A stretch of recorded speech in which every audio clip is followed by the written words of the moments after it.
Today we have the story of Jesus raising Lazarus, and for all that our boy Lazarus, it seems like he's a pretty big deal, given that Jesus raises him from the dead and pulls him out of the tomb. Lazarus doesn't actually have a big part to play in anything that happens next. We just heard from chapter 11 of John's Gospel. And if you're wondering, no, you didn't hear all of chapter 11 of John's Gospel. It just felt that way. And Lazarus shows up again in chapter 12. Chapter 12, he's having a dinner party with Jesus. And then his presence there, the party, his presence in the Gospels, actually his presence from all of recorded history, ends ominously with this line. The great crowd of the Jews came not only because of Jesus, but also to see Lazarus, whom he had raised from the dead. So the chief priests planned to put Lazarus to death as well. That's right. Lazarus' story ends with an assassination plot, which is a little rough, really. Like, if Jesus brought him back from the dead, only for him to be murdered like 2 weeks later, it seems a little harsh. In the Last Temptation of Christ, which is a movie, well, I know it's a book first, then it's a movie. Anyway, I can't exactly recommend it. But in the Last Temptation of Christ, Lazarus does get murdered. He gets murdered by none other than St. Paul, who is still going at that point by the moniker Saul. Street knife Saul, as my daughter put it when I told her this story today. So it's Mr. Saul in the streets with the knife. Except in point of fact, we can't actually ever win this game of Clue. We don't know what happened. Roman Catholic tradition actually has him surviving to become Bishop of Marseille in southern France.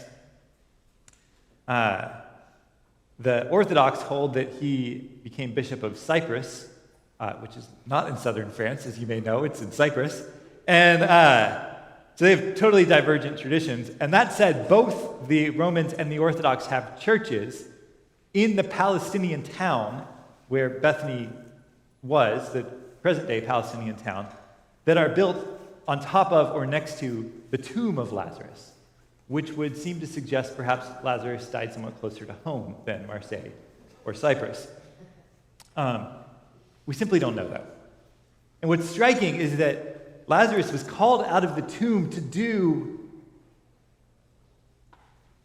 well, whatever it is he was doing, it was not important enough for us to know about. Which means that the raising of Lazarus must be a sign rather than a means to accomplish, making sure there's a bishop in Marseille in the future. The sign is the thing itself, and so the meaning of it comes from the story that Logan just read for us, all the stuff that leads up to this point. This is the last and greatest of Jesus' signs in the Gospel of John. John's always concerned about the signs Jesus did. The first sign was the water into wine at Cana. This is the last and greatest sign. The next stop is Calvary. So the meaning is going to be in the story as we read it, rather than what Lazarus does next. And as we read it, Jesus comes to Bethany. Bethany was a small village just to the east of Jerusalem on the other side of the Mount of Olives, not very far away. And there he meets a pair of sisters who are mourning the loss of their brother and Jesus' friend, because that's what Lazarus was. Well, is and then was and then is again, right? As the story goes. He was their brother and Jesus' friend. The sisters are mourning, and as I said, this week's sermon is about God's blessing for those who mourn. People like Mary and Martha in this story, people who find themselves facing a loss and a future that they did not choose and did not want.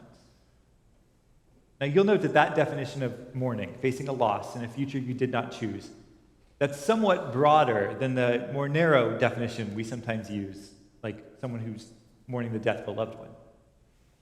And that's because mourning isn't always about death. I have a friend from way back, who adopted a baby girl.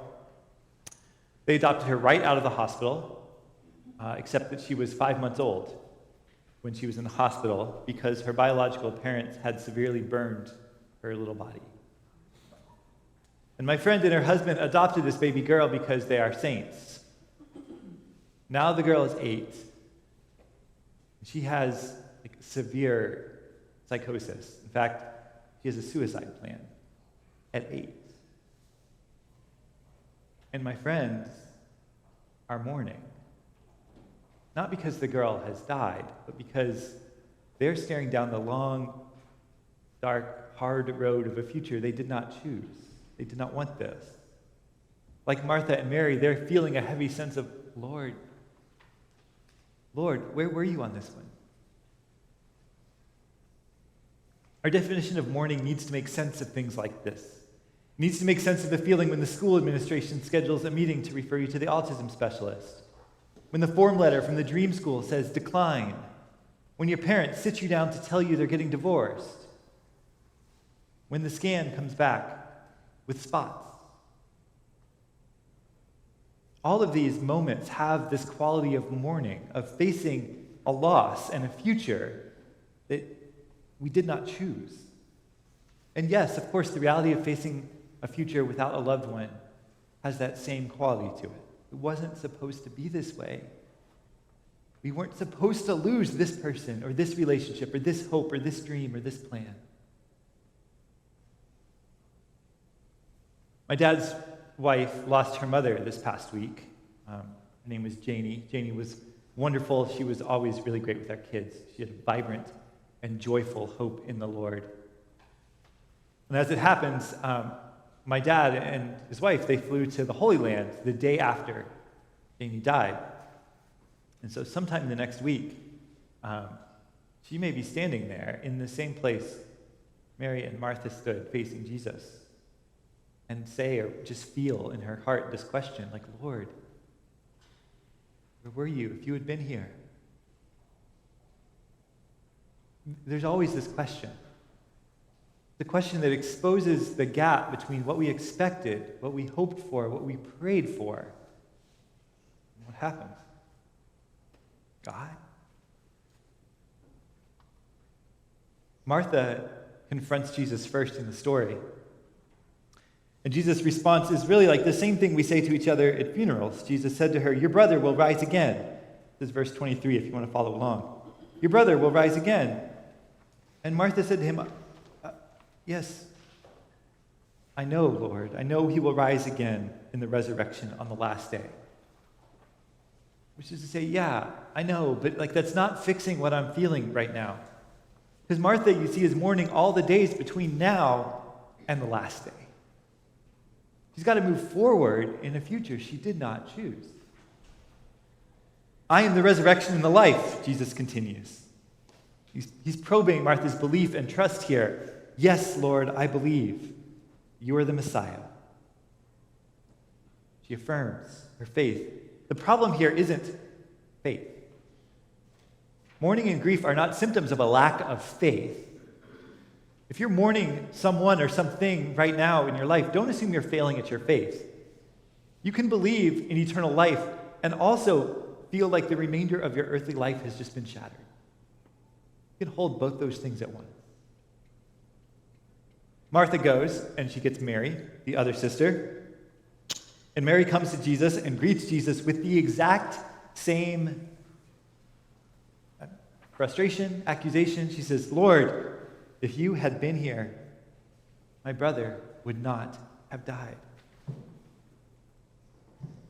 But with Mary, this interaction is not full of probing her belief in her faith. It's just full of inarticulate emotion.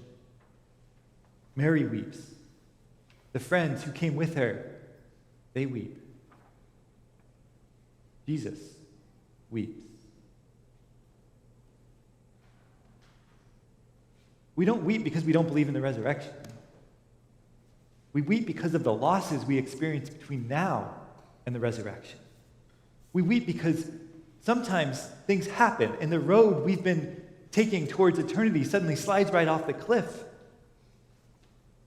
And even when the free fall of intense grief ends and we find solid ground again, we can look up at where we were and think, the gap between what we've what we chose, what we wanted, and what turned out to be. And we mourn that gap. Maybe all our days, we mourn that gap. Regardless of what Jesus did here, Martha and Mary could never put back the tears they cried while they looked down the empty road waiting for a Jesus who didn't come while their brother got sicker and sicker. They could never unfeel what they felt when their brother took his last breath. Not even Jesus' greatest sign would be able to take all that away. Jesus says elsewhere in the Gospels, famously the Beatitudes, he says, "Blessed are those who mourn, for they will be comforted." But he doesn't exactly say, "Blessed are those who mourn, for it'll be undone. They will stop mourning." Or, he says they will be comforted. Jesus, what he says is something like, when all your hopes and dreams for life, when they take the right fork and your life ends up taking the left fork, then I'm going to be on the left fork with you, Jesus says. Our experience of joy, of hope, of life, our experience of wholeness and holiness, it's not dependent, actually, on getting the outcome we wanted. Now, you may object to my saying that's the point of this story, or a point of this story, because Martha and Mary, look, they get the thing they want. I've read the end of the story too. Right? Jesus calls Lazarus out of the tomb. The dead man lived again. Yes, but also, it's unclear that for Lazarus, that's much of a bargain. Like, the faithful in God may be better off than getting pulled out of that tomb again. He also may have been murdered 2 weeks later. But in any case, Jesus is showing his power up to and including this. What can he call out of the tombs? If he can call a dead man out, he can call a lot else out too. That's why I started by pointing out how strange it is that Lazarus doesn't do anything after this. He's not a bigger figure, because the raising of Lazarus is above all else a sign. It's a sign that out of the tombs of our life, Jesus Christ will call life. Not that God will always call exactly the thing we lost back. Right? That is unsustainable as a strategy. Right? But that God has this enormous power, up to and including pulling rotting corpses out of the tomb, which means there is no situation too hopeless for God's comfort. To even say, "Lord, if you had been here," is actually to acknowledge the Lord is here. Blessed are those who mourn, because Christ comes to them, comes willing to encourage us in faith, yes, like he did with Martha, comes willing to weep with us, for sure, like he did with Mary, but also comes willing to call forth life out of the black caverns, to turn valleys of darkness into fields of flowers. Actually, Christ doesn't just come willing to do that, he plans for it. That's one of the other sort of strange things about this story, is at the beginning, Jesus delays until he's sure that Lazarus is good and dead. No, he didn't, let's be clear. He didn't will Lazarus to die. He didn't kill him. He certainly didn't cough on him and make him sick. Right? But he waits. Because Jesus did want to show that in our moments of loss and grief, those are times when God's power can shine forth. Jesus does not will that we suffer, but he does will that when we do suffer, he can bring newness and hope and life. I've thought a lot about what real-life example to close with. I get to hear of profound encounters people have with the risen Lord after they lose a spouse or a child. I know family with who have such absolute joy, even though their only child, has never walked or spoken.